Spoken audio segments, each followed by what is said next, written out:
Halo, selamat siang dan salam sejahtera untuk kita semua. Om Swastiastu, Namo Buddhaya, Shalom, dan salam kebajikan. Saya Dr. Ivandi Ritonga, SHMH, pengajar dosen di Fakultas Hukum Universitas Bandar Lampung dalam fokus bidang hukum tata negara. Pada kesempatan di siang hari ini, saya akan menyampaikan video yang digunakan untuk pengajuan sertifikasi dosen dalam bidang Tridharma perguruan tinggi, yaitu adalah pengajaran. Dan pada kesempatan hari ini, sesuai dengan bidang konsentrasi saya, hukum tata negara, saya akan menyampaikan proses pembelajaran, yaitu mata kuliah hukum acara Mahkamah Konstitusi, di mana mata kuliah ini dilaksanakan pada perkuliahan di semester genap dan bobot SKS-nya 2 SKS. Dan berikut saya akan jelaskan capaian pembelajaran lulusan yang terkait dengan mata kuliah hukum acara Mahkamah Konstitusi. Yang pertama, diharapkan mahasiswa mampu menganalisis permasalahan hukum secara logis, kritis, sistematis, dan inovatif. Lalu yang kedua, mahasiswa diharapkan mampu menerapkan asas, norma, teori hukum dalam penyelesaian sengketa atau permohonan di Mahkamah Konstitusi. Lalu yang ketiga, menjunjung tinggi etika, moral, tanggung jawab sosial terhadap kehidupan bernegara dan berbangsa bertanah air. Lalu untuk capaian pembelajaran mata kuliah dalam hukum acara Mahkamah Konstitusi, diharapkan mahasiswa mampu menjelaskan kedudukan dan kewenangan serta fungsi Mahkamah Konstitusi. Lalu mahasiswa mampu menganalisis tahapan dan proses prosedur penyelesaian perkara di Mahkamah Konstitusi. Dan yang ketiga, itu mahasiswa mampu menyusun dokumen hukum, baik itu permohonan, jawaban, dan kesimpulan dalam perkara permohonan di Mahkamah Konstitusi.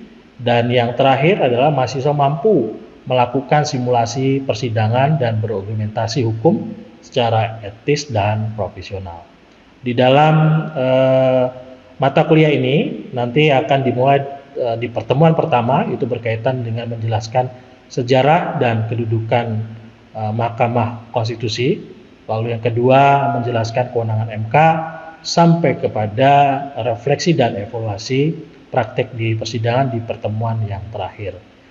Nah, dalam hal penilaian atau bobot dalam mata kuliah ini, saya akan menyampaikan bahwa untuk kehadiran itu kita berikan penilaian atau bobot nilai 10%, lalu tugas individu itu dan kelompok itu 25%, lalu tes di tengah semester itu 20%, dan simulasi persidangan atau peradilan semu menerapkan hukum acara Mahkamah Konstitusi itu 25%, dan UAS itu 20% untuk bobotnya.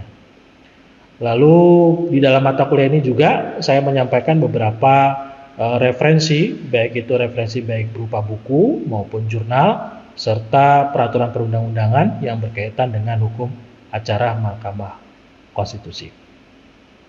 Oke, baik semuanya, selamat siang dan salam sejahtera untuk kita semua.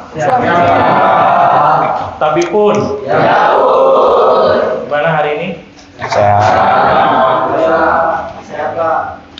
Walaupun hari ini siang, kita harus tetap semangat. Saya tahu teman-teman mahasiswa dari pagi banyak sekali mata kuliahnya. Jadi ketemu lagi di saya Ivandi Ritonga. Pada kesempatan hari ini di pertemuan pertama, mungkin semester yang lalu tidak pernah ketemu kita, tapi di semester ini kita bertemu lagi di mata kuliah hukum acara Mahkamah Konstitusi. Oke, jadi ini pertemuan pertama, saya harap ini akan menjadi pembuka bagi kita semua kepada mahasiswa. Nah, terus terang untuk mata kuliah ini adalah mata kuliah konsentrasi yang bagi nanti akan mengambil keminatan hukum tata negara. Nah, Di pertemuan pertama ini kita akan membahas berkaitan dengan sejarah, kedudukan, dan dasar hukum tentang Mahkamah Konstitusi itu sendiri. Nah, kira-kira sudah ada yang pernah mendengar Mahkamah Konstitusi itu? Sudah yang pernah mendengar? Sudah. Jadi Mahkamah Konstitusi itu masuk di dalam kekuasaan. Nah, jadi Mahkamah Konstitusi itu masuk dalam kekuasaan kehakiman. Ada berapa kekuasaan kehakiman yang kita tahu? Ada berapa? Ada dua. Ya, ada dua. Apa saja? Ada Mahkamah Agung, ada Mahkamah Konstitusi. Oke, jadi di bawah Mahkamah Agung itu ada badan peradilan tersendiri di bawahnya. Lalu kalau Mahkamah Konstitusi dia hanya sendiri. Nah, jadi begitu juga. Kenapa dia sendiri? Karena di dalam kekuasaan kehakiman yang letaknya di Mahkamah Konstitusi itu dia ada jenjang. Nah, jenjang tingkatan peradilan. Dimulai dari pengadilan negeri, habis itu pengadilan tinggi, dan Mahkamah Agung. Jadi upaya hukumnya itu ada upaya hukum berjenjang.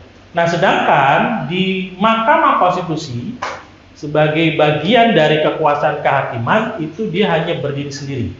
Oleh karena itu pada waktu Mahkamah Konstitusi ini memutus, ya, berdasarkan kewenangannya itu tidak ada upaya hukum lain. Kalaupun dia ada upaya hukum lain itu nanti dengan materi permohonan yang berbeda. Oke, kita akan lihat ya. Oke, ini CPNK kita. Jadi menjelaskan sejarah, kedudukan, dasar hukum Mahkamah Konstitusi. Yang maksudnya apa?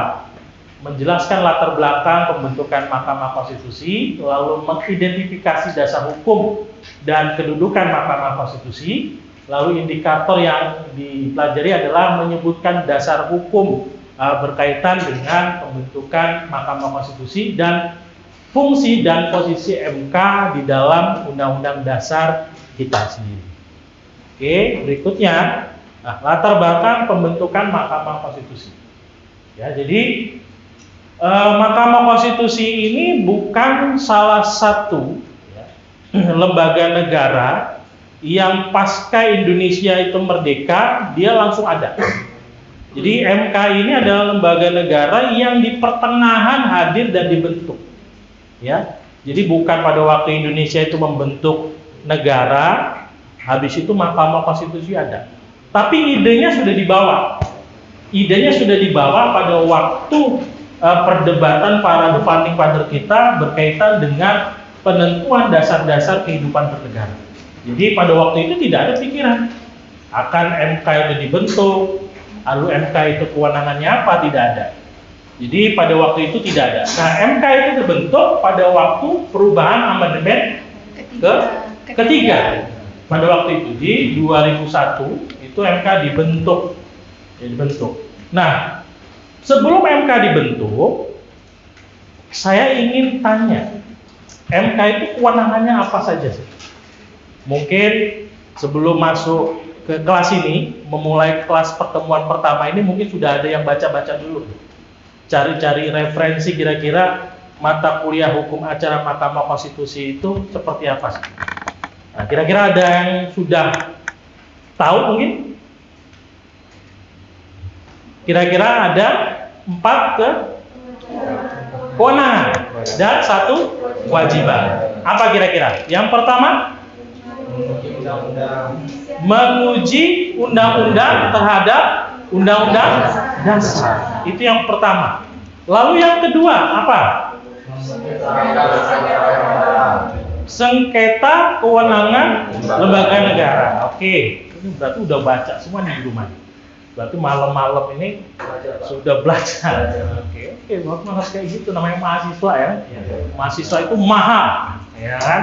Jadi di dunia itu ada 2 maha, maha kuasa dan mahasiswa. Memang mahasiswa saya ini smart. Oke, lalu yang ketiga apa? Menyelesaikan perselisihan hasil pemilihan umum. Nah, menyelesaikan hasil pemilihan umum. Lalu yang keempat, pembubaran partai politik. Oh, ternyata partai politik bisa dibubarkan juga ya. Lalu ada satu lagi nih, kewajibannya apa? Kewajibannya apa nih? Kalau tadi malam sudah baca, sudah cari-cari referensi atau mungkin sudah baca-baca jurnal, apa? Impeachment. Apa itu impeachment? Gimana?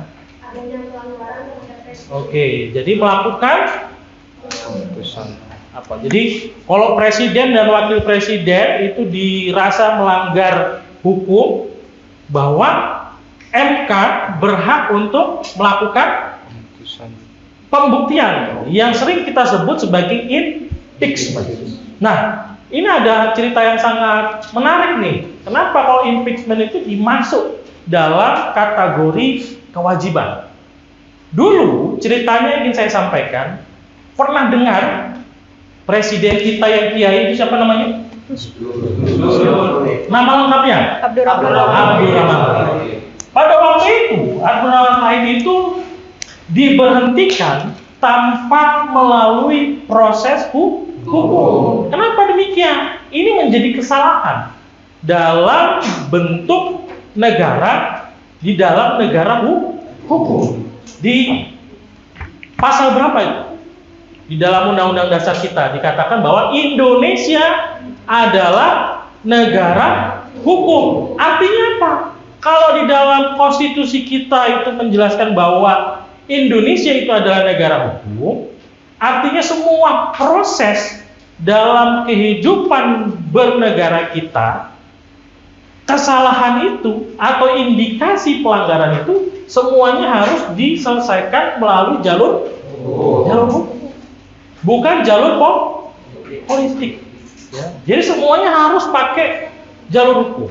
Nah, oleh karena itu, berkaca kepada kejadiannya Abdurrahman Wahid atau sering disebut dengan Gus Dur, muncullah kewenangan, kewajiban Mahkamah Konstitusi untuk melakukan peradilan berkaitan dengan impeachment. Ya, jadi terkait dengan dugaan pelanggaran yang dilakukan oleh presiden dan wakil presiden. Nah, pertanyaannya, kalau Mahkamah Agung dan Mahkamah Konstitusi ini sama-sama kekuasaan kehakiman, dua kekuasaan kehakiman, ya nggak ada kekuasaan lainnya. Ini masuk dalam kekuasaan apa? Judicial, masuk kepada kekuasaan yudikatif. Kalau Mahkamah Agung itu tolak ukurnya adalah yang menjadi kiblat untuk melakukan penyelesaian perkara-perkaranya adalah apa? Undang-undang. Nah, sedangkan di dalam lembaga kekuasaan kehakiman yang berada di Mahkamah Konstitusi itu kiblatnya adalah konstitusi atau undang-undang dasar. Gitu loh. Ya, makanya kalau di Mahkamah Agung itu dia pelanggaran terhadap undang-undang, ya kan? Misalnya pidana umum. Karena di Mahkamah Agung itu ada beberapa kamar. Ada kamar apa? Kamar perdata, kamar pidana, kamar tata usaha negara, kamar militer, ya kan? Kamar agama, gitu. Nah, itu berjenjang semua. Anda kalau misalnya di tingkat pertama, misalnya pengadilan negeri, kalah, itu melakukan apa nanti? Upaya apa? Banding. Banding kalah. Untuk mencari keadilan, banding kalah. Upaya apa lagi? Kasasi. Kasasi kalah. Upaya apa lagi? Peninjauan kembali. Kalah. Itu dilakukan nangis. Karena nggak pernah menang-menang, ya kan? Karena nggak pernah menang, semua kalah terus. Tapi namanya itu upaya untuk mencari keadilan. Tapi kalau di Mahkamah Konstitusi dalam hukum acaranya itu satu dan organis, berlaku untuk semua. Kalau di Mahkamah Agung itu hanya berlaku kepada para pihak yang sedang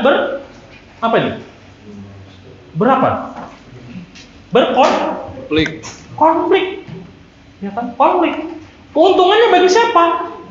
Bagi yang sedang berkonflik, baik itu yang menang, baik itu yang kalah. Kalaupun itu mau dijadikan rujukan, itu yang namanya kita kenal sebagai jurisprudensi. Tapi jurisprudensi nggak bisa itu dijadikan bagi landasan di peradilan di bawah Mahkamah Agung. Jadi yang punya jurisprudensi itu adalah Mahkamah Agung. Dan itu bisa dipakai, bisa juga enggak. Tapi itu biasanya presiden. Ya, kita seperti itu. Nah, kalau di Mahkamah Konstitusi itu enggak. Jadi kalau misalnya siapa namanya? Aldi ini beranggapan bahwa ada undang-undang, di dalam undang-undang itu pasalnya itu merugikan Aldi sebagai warga negara. Misalnya contoh, Aldi nanti kerja nih, ya kerja di BUMN. Nah, ketemulah sama siapa namanya? Afi. Ketemu sama Afi, jatuh cinta nih. Tapi karena satu BUMN, misalnya PLN, ya, karena PLN itu masuk dalam BUMN. Tahu-tahu di aturannya di undang-undang BUMN itu dikatakan bahwa tidak boleh satu karyawan dengan karyawan lain itu menikah. Nah, sedangkan hak untuk menikah, kawin, ya kan? Kawin itu adalah hak yang memang dimiliki oleh setiap orang. Oh, menikah itu, kawin itu untuk apa? Membentuk keluarga. Habis itu memiliki keturunan. Itu kan hak yang memang alamiah dimiliki oleh manusia. Tidak boleh negara itu membatasi kalau itu sudah ada haknya dari awal. Contoh misalnya di dalam KUHP yang baru, poligami, nikah siri. Wah, itu kan jadi polemik kan sekarang. Wah, takut nih yang nikah siri. Wah, yang poligami segala macam, gitu kan? Nah, tapi kan namanya membaca, menafsirkan pasal per pasal itu, walaupun di dalam penormaan KUHP yang baru itu tidak ada menyebutkan secara eksplisit bahwa seseorang itu dilarang untuk poligami, dilarang untuk nikah siri. Nah, ini teman-teman harus baca nih. Harus baca nih perkembangan hukum, banyak loh di KUHP baru, di KUHP baru. Ini momentum untuk tua dan muda sama-sama berlomba untuk menguasai KUHP dan KUHP. Kalau ada misalnya kakak-kakak tingkatmu dulu, woi hafal nih, KUHP-nya hafal, isi KUHP-nya hafal segala macam. Ini udah momentum ini jadi momentum yang baik untuk kita. Oh, wajar dia sudah tahu duluan karena lahir duluan, mengenal duluan, baca duluan. Nah, kalau sekarang momentumnya ini undang-undang baru. Dan per hari ini gugatan permohonan judicial review terhadap KUHP dan KUHP ini lagi bertabur. Ya, hakim-hakim Mahkamah Konstitusi itu mau nggak mau harus baca. Sedemikian tebalnya baik itu KUHP dan KUHP-nya. Nah ini, jadi jangan misalnya nih teman-teman nanti ada yang ambil pidana gitu ya, pidana segala macam. Kita semua sama fakultas hukum gitu ya. Itu harus mulai dari sekarang baca. Pelanggaran apa, pelanggaran. Paling tidak tahu babnya. Oh, kalau misalnya kejahatan terhadap negara itu bab berapa sih? Tinggal baca. Lalu hukum acaranya seperti apa? Ada penyidikan, penyelidikan, seperti apa sih? Ini polisi pun, APH pun itu lagi baca semua, lagi belajar semua. Nah itu. Nah, kita kembali lagi ke ini kita, fokus kita. Jadi Mahkamah Konstitusi itu kalau tadi itu berlaku kepada para pihak yang sedang berkonflik atau bahkan kalau di dalam hukum pidana itu kan termasuk hukum publik ya, karena dia menentang kebijakan yang diberi oleh negara, gitu ya, yang dimiliki oleh negara. Nah, sedangkan di Mahkamah Konstitusi ini berlaku untuk semua. Kayak tadi, kamu melakukan permohonan judicial review berkaitan dengan undang-undang BUMN tadi. Oh, saya punya hak, ya kan? Akhirnya dilakukanlah persidangan pleno demi pleno yang dilakukan oleh Mahkamah Konstitusi. Akhirnya Mahkamah Konstitusi memutuskan bahwa pasal ayat yang terdapat di dalam Undang-Undang BUMN itu bertentangan dengan Undang-Undang Dasar. Jadi dilihat Undang-Undang Dasar. Makanya kalau teman-teman sekalian membaca Undang-Undang Dasar kita yang dinamakan Undang-Undang Dasar atau Konstitusi itu di negara kita itu hanya poin-poin pokoknya saja. Makanya jumlah pasalnya itu relatif sedikit karena implementasi pelaksanaannya itu dilanjutkan kembali melalui dalam bentuk apa? Undang-undang. Jadi nggak bisa secara runtut di dalam Undang-Undang Dasar kita itu dijelaskan misalnya dengan ketentuan tentang apa? Ketentuan tentang HAM. Nggak bisa di situ semua. Makanya di HAM itu ada undang-undang tersendiri tentang pendidikan, ada undang-undang sendiri tentang kekuasaan kehakiman, ada undang-undang sendiri. Setelah undang-undang ada peraturan pelaksana yang disebut apa? PP. Nanti ada lagi Perpres. Oh, kalau misalnya sampai ke tingkat daerah itu disebutnya Perda. Nah, itulah makanya kalau di mata kuliah yang lain, kalau kalian pernah masih ingat, ada namanya Stibble teori. Apa? Teori apa nih? Hierarki orang hukum itu paling enak, ya. Kita lihat dulu dari atasnya, kira-kira bertentangan atau enggak. Dilihat dulu dari undang-undangnya bertentangan atau enggak. Itu hanya dua itu. Nah, seperti itu ya. Nah, itu. Lalu menegakkan konstitusional supremasi. Jadi kenapa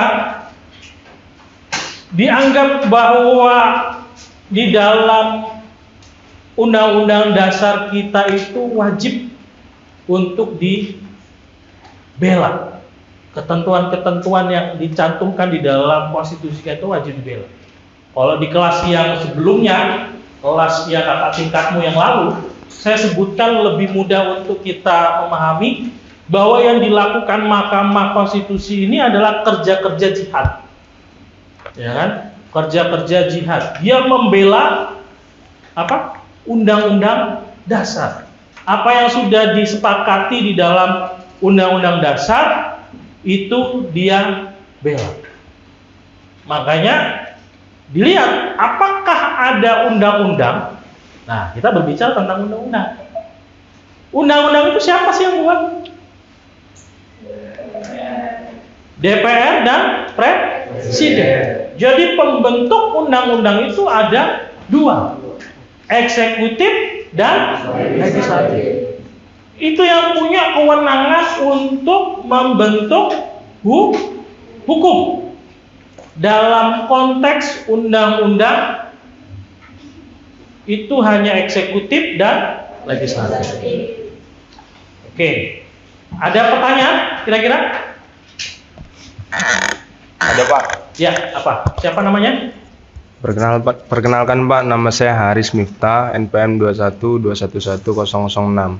Ada yang ingin saya tanyakan, yaitu kenapa sih, Pak, harus ada lembaga MK? Kemudian apakah di negara-negara lain ada lembaga yang serupa seperti Mahkamah Konstitusi? Oke, namanya Haris, bagus pertanyaannya. Ada lagi sebelah sini, ini harus imbang nih. Nah, ada yang, ya. Siapa namanya? Nama saya Alisa, saya bertanya, Pak, sebenarnya peran konstitusi itu sendiri apa ya? Oke, tadi berbicara tentang Kenapa? apakah ada apa? Kenapa harus ada MK gitu? Kenapa harus ada MK? Kenapa harus ada konstitusi? Ya, saya jelaskan lagi.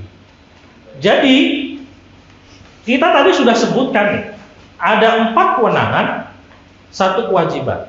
Yang berkaitan dengan pertanyaan 2 orang teman-teman kalian ini, itu saya katakan sebagai rumusan akar mula dari proses legislasi.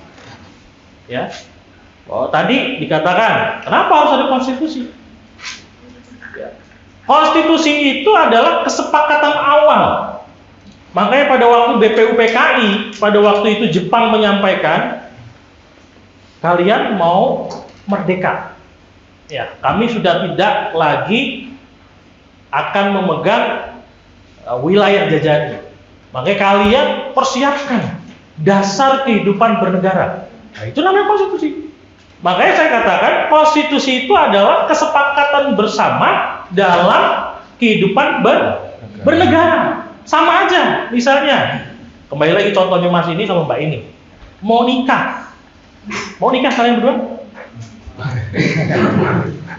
Senyum aja Mas. Mau nikah, nanti udah nikah pasti punya aturan kehidupan berkeluarga, oke? Gitu ya. Nah itu tadi konstitusi itu tadi kalau kita berbicara tentang wujud organisasi terkecil itu adalah keluarga. Nah yang paling besar ada negara. Nah sama konstitusi seperti itu. Supaya apa? Ini kesepakatan bersama. Kalaupun mau dirubah itu harus juga kesepakatan bersama. Makanya proses dari amandemen ini itu membutuhkan kesulitan yang sangat luar biasa untuk menyatukan tadi. Kayak misalnya nanti ada kesepakatan nih sekarang informasinya bahwa gubernur, bupati, dan wali kota itu dipilih oleh DPR. Ini sudah disepakati oleh beberapa fraksi. Nah, kembali lagi tadi ke pertanyaan saya tadi bahwa undang-undang itu oleh pembentuk peraturan perundang-undangan, pembentuk undang-undang itu adalah produk politik. Undang-undang itu adalah produk politik. Yang namanya politik itu berarti cenderung kepada kepentingan. Ya nggak mungkin dong, ada banyak partai di situ yang masuk, misalnya ini Senayan ya. Wah ini partai A, partai B, partai C, partai ini sampai partai Z. Ini pasti masing-masing rombongan ini punya kepentingan. Ya, entah kepentingannya masalah kalau misalnya nanti korupsi, ketangkep korupsi, nggak boleh lagi sekarang dihadirkan. Kemarin kan KPK ya, dengan menggunakan KUHP yang baru, nggak boleh lagi pakai jas oranye, ini dihadirkan. Nah itu KUHP baru. Jadi pada waktu press release, ya pers itu nggak boleh. Gitu. Nah kalau itu ya cukup jelas ya. Siapa namanya Alisa ya? Oke, si Haris. Masalah kenapa? Apakah ada lembaga serupa? Nah ini tergantung, ya, tergantung bagaimana pada waktu permulaan membentuk lembaga negara itu dia berkiblat kemana. Ada lembaga yang kewenangannya sama seperti MK, tapi badannya Mahkamah Agung.